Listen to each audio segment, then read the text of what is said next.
Alors dans cette vidéo, je te présente une technique respiratoire absolument efficace et infaillible pour être bien préparé le jour de ton accouchement. OK? Alors si la respiration t'intéresse, je t'offre d'emblée gratuitement 25 stratégies pour travailler, observer ta respiration au quotidien pour être plus calme, moins stressé en moins de 5 minutes par jour. Des techniques simples, faciles à appliquer. Clique sous le lien, dans le lien sous la vidéo. Et je te les offre gratuitement. Alors, je me présente, je suis Geneviève Talbot, intervenante sociale spécialisée en périnatalité depuis plus de 20 ans. J'enseigne aussi le yoga, j'enseigne la méditation, puis j'ajoute à tout ça des enseignements de pleine conscience. J'accompagne, tout comme toi, des parents, des femmes, dans leur désir de vivre une parentalité sereine et apaisée, malgré tous les changements que la grossesse peut apporter, malgré toutes les adaptations multiples qu'implique l'arrivée d'un nouveau-né dans une famille.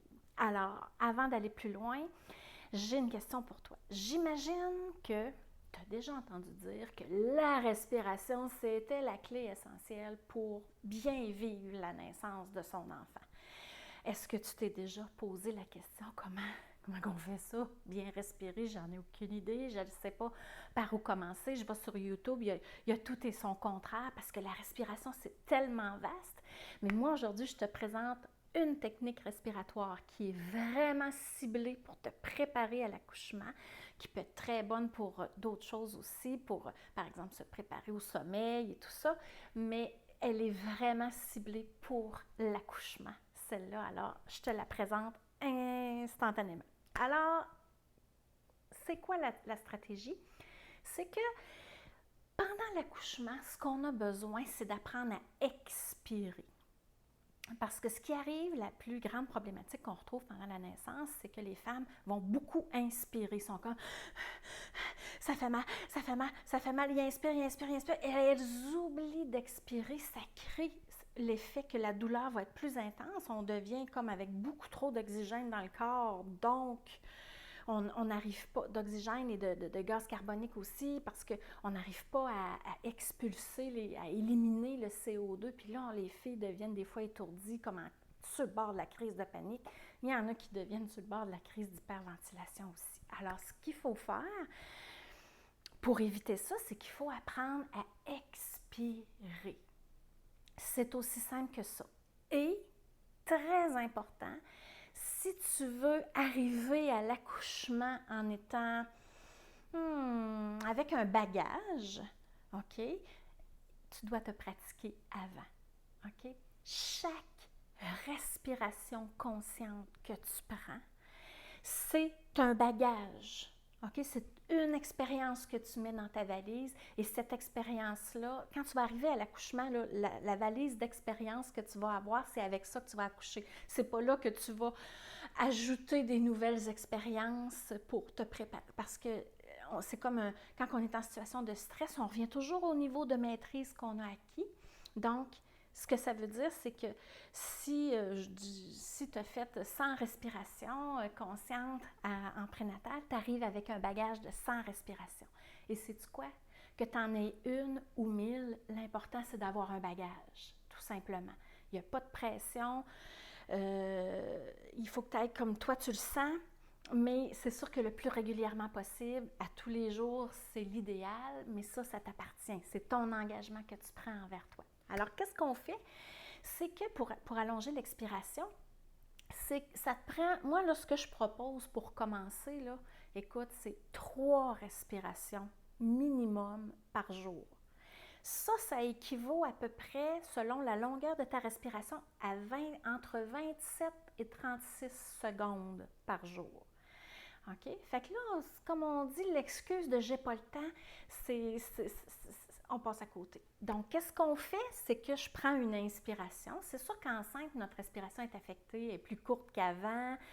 On est un petit peu plus essoufflé. Tout ça, c'est normal. Alors, la première indication, c'est toi, tu as à gérer la capacité respiratoire que tu as en ce moment. Donc, si tu prends une inspiration profonde, puis qu'elle dure, par exemple, 3 secondes, ce que je t'invite à faire, c'est d'essayer d'allonger ton expiration, qu'elle soit plus longue que l'inspire, au moins 1 seconde. Idéalement, le double, mais des fois, on n'est pas capable de se rendre au double. Donc, excuse-moi, 3 secondes pour inspirer, 6 secondes pour expirer. Pas plus compliqué que ça, juste allonger l'expiration par rapport à ce que tu es capable d'inspirer. Puis d'une journée à l'autre, ça peut changer, mais dans la pratique, ce que je vois, c'est entre 3 et 6 secondes d'inspiration. Même 6 secondes, c'est des femmes qui faisaient déjà des respirations avant, qui avaient déjà une respiration profonde avant la grossesse. Alors, sais-tu quoi? On pratique, on prend un 30 secondes, drette là, tu ne changes pas de position, tu es assis, tu es évaché, tu es couché, peu importe, tu es debout, tu es en voiture, la seule chose en voiture, tu gardes tes yeux ouverts, on y va.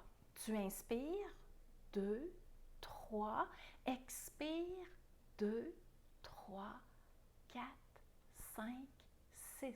Inspire, 2, 3.